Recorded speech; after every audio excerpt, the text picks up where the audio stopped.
Hello আমার প্রিয় বন্ধুরা। তোমরা সকলে কেমন আছো? বন্ধুরা, তোমাদের জন্য নতুন একটি মজার গল্প নিয়ে চলে আসলাম। বন্ধুরা, গল্পটি না টেনে শেষ পর্যন্ত দেখলে আপনাদের দাঁড়িয়ে যাবে, আপনার পাইপ দিয়ে পানি পড়বে এবং আপনি হাতের কাজ করতে বাধ্য হবেন। চলুন বন্ধুরা, গল্পটি শুরু করি। শিশির, আমরা একটা সিদ্ধান্ত নিয়েছি, আশা করি তুই আমাদের সিদ্ধান্ত মতো দিবি। আমি খালামণির দিকে তাকালাম। আমরা চাই সামনের সপ্তাহে তোর আর রাফির বিয়ে দিতে। আমরা চাই না শুভ্র তোকে নিয়ে আর একটা কথাও বলুক। বলেই আমাকে পার্টিতে নিয়ে গেল। রাফি ভাইয়ার পাশে দাঁড় করিয়ে খালু বলল, তোমাদের সকলের জন্য এটা শুভ্র আছে। আমরা আর রাফির বাবা মা মিলে ঠিক করেছি সামনের সপ্তাহে শুক্রবার রাফি আর শিশিরের বিয়ে। তোমাদের সকলের দাওয়ার রইল। কথাটা শুনেই সকলে একসাথে হাত তালি দিতে লাগল। আমি আর চোখে শুভ্র ভাইয়ার দিকে তাকালাম। উনি এক কোণে একা দাঁড়িয়ে আছে। আজ আমার গায়ে হলুদ আর কাল বিয়ে। সকলেই এসেছে, সকলের মুখেই হাসি আছে, শুধু আমার মুখে নেই। আমি যে শুভ্র ভাইয়াকে বড় ভালোবাসে ফেলেছি, পারবো না ওই মানুষটাকে ছাড়া থাকতে। কিন্তু মানুষটা একটুও ভালোবাসে না আমাকে। ওইদিকে শুভ্র ভাইয়া সব কাজ করছে, এমন সময় রাকিব ভাইয়া এসে ওনার কাঁধে হাত রাখলেন। শুভ্র, ওহ তুই কখন এলি? রাকিব, এই তো মাত্র। তো কেমন আছিস? শুভ্র, কেমন আছি মানে আমি তো ভালোই আছি। দেখ, বিন্দাস বিয়ের কাজ করছি। রাকিব ভাইয়া আর কিছু না বলেই শুভ্র ভাইয়াকে নিয়ে তার রুমে চলে গেলে।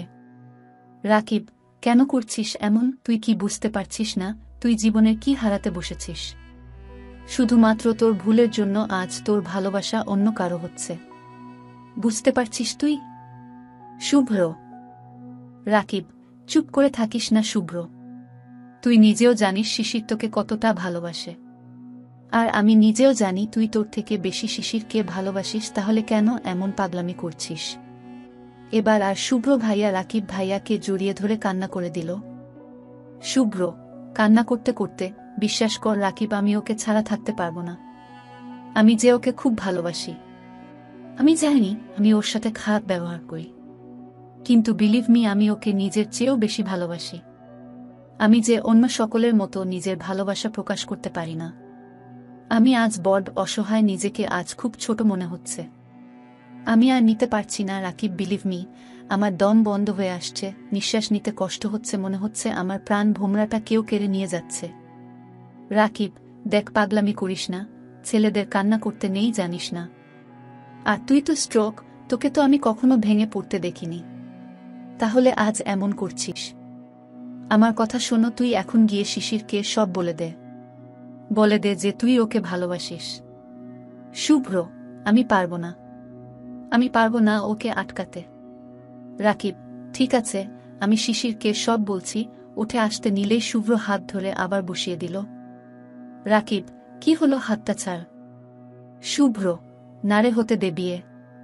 আমি জানি আমি ওকে খুশি রাখতে পারবো না, কারণ আমার রাগের কারণে আমি আমার ভালোবাসা প্রকাশ করতে পারিনি।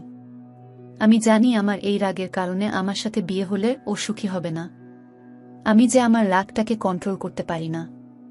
হোক না ও রাফির রাজ্যের রানী। আমি জানি রাফি ওকে খুব ভালোবাসবে। চল এবার, বাইরে অনেক কাজ আছে, বলেই চোখ মুছেই বাইরে বেরিয়ে গেলেন। রাকিব ভাইয়াকে কিছু বলার সুযোগ দিলেন না। আজ আমার বিয়ে। চারিদিকে ফুলের ছড়াছড়ি, ছোট্ট বাচ্চারা দৌড়াদৌড়ি করছে। আমাকে একটু আগে পার্লার এর মেয়েগুলো সাজিয়ে দিয়ে গেছে। হঠাৎ একজন চিৎকার করে বলে উঠল। বর এসেছে, বর এসেছে। কথাটা যেন আমার বুকে তীরের মতো লাগল। এই জায়গাটাতে তো আমি আমার শুভ্র ভাইয়াকে চেয়েছিলাম, যাকে আমি আমার সবটা দিয়ে ভালোবাসতে চেয়েছিলাম। নিজের অজান্তেই চোখ দিয়ে পানি পড়ল। বিয়ের লোকজনদের খাওয়া দাওয়া শেষ।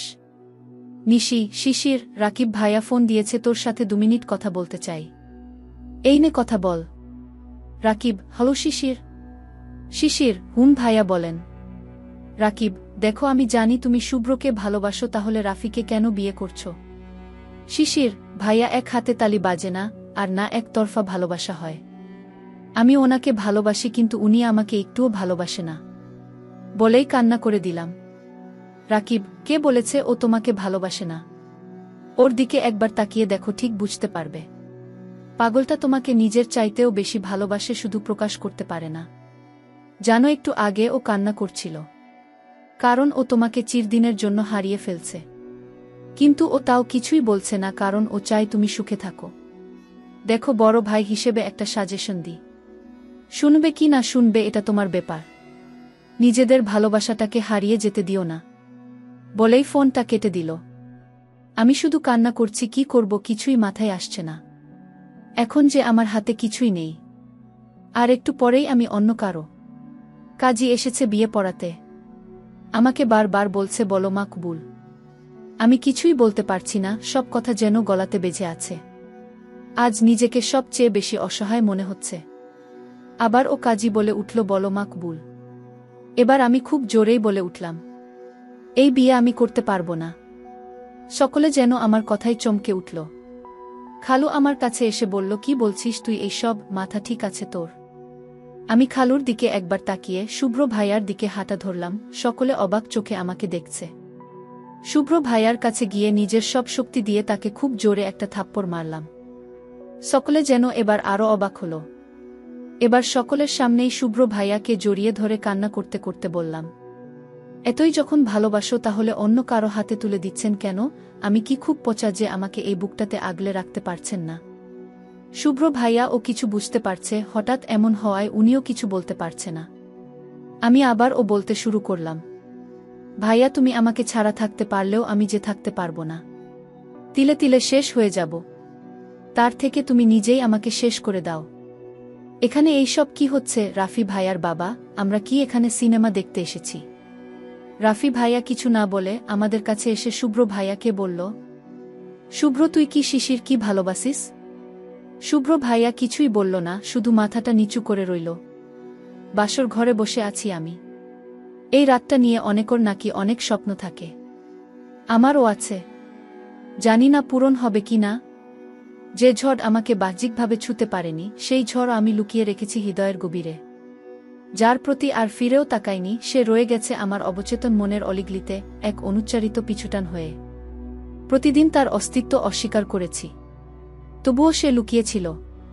লুকিয়েছিল আমার অভিনয়ে মোড়ানো জীবনের প্রতিটি দীর্ঘশ্বাসে। সেই দীর্ঘশ্বাস কেউ শোনেনি, কেউ জানেনি, তবুও তা ছিল সত্য।